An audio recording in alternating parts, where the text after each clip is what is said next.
व्यवहारिक जीवन का भी संकल्प होता है और जीवन मुक्ति का भी संकल्प विचार होता है।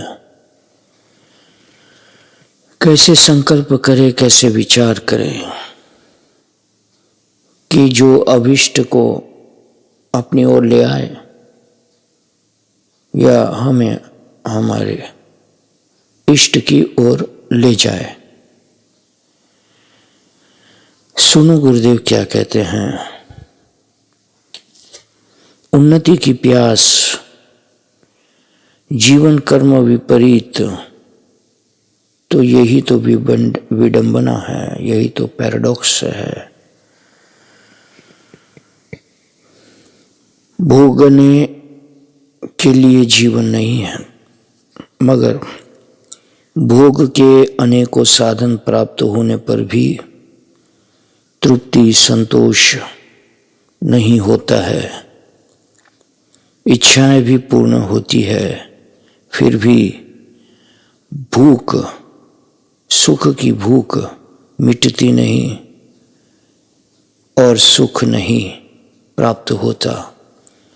कारण कि नूतन भोग, नूतन इच्छा की श्रृंखला बनी रहती है।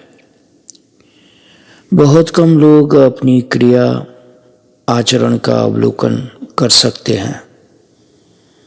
सामान्यतः स्वयं क्या कर रहा है, ये देखने समझने की क्रिया शक्ति, विवेक शक्ति साधारण मनुष्य में नहीं होती। आत्मनिरीक्षण से ही स्वयं को पता चलता है कि सत्य में मैं क्या हूँ, कैसा हूँ। जो कुछ भी कर रहा हूँ, इनके पीछे प्रेरक वृत्ति ऊर्ध्व की ओर ले जाने वाली है या नीचे की ओर जाने वाली है। आत्मिक उन्नति में बाधक होने वाले कर्म है।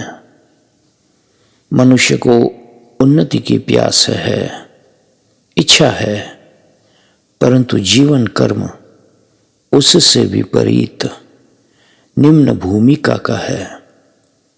ये विडंबना है।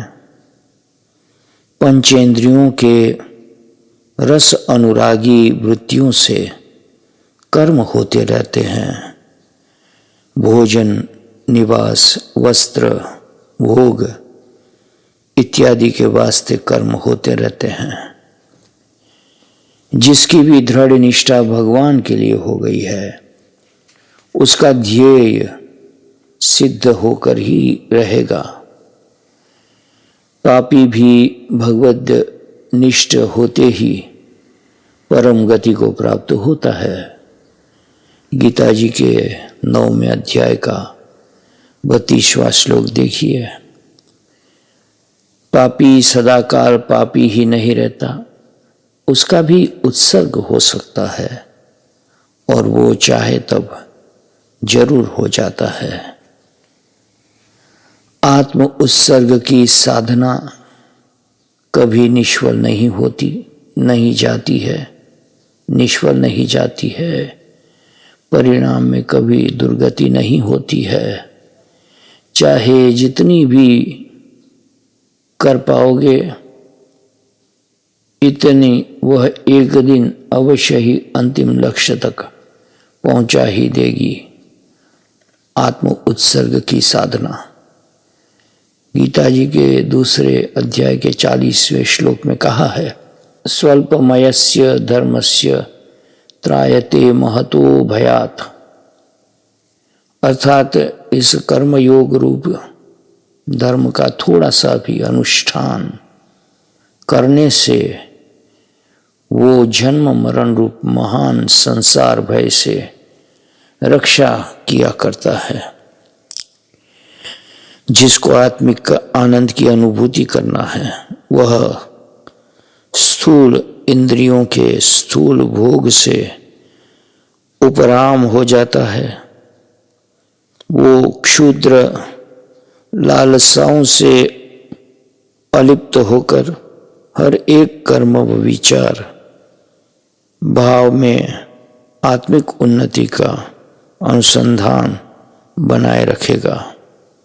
गीता के दूसरे अध्याय का 48वां श्लोक 48वां श्लोक है, योगस्थः कुरु कर्माणि संगम त्यक्त्वा। हे धनंजय, योग में स्थित होकर केवल ईश्वर के लिए कर्म कर। भगवान ने कहा, मात्र मनुष्य ही आत्मिक उन्नति कर सकता है, आध्यात्मिक अनुभव का आनंद प्राप्त कर सकता है। स्थूल इंद्रियों के आनंद से आत्मिक आनंद कितना उच्च प्रकार का दिव्य है, ये केवल कल्पना नहीं परंतु अनुभूति है, और ये अनुभूति मात्र मनुष्य ही कर सकता है।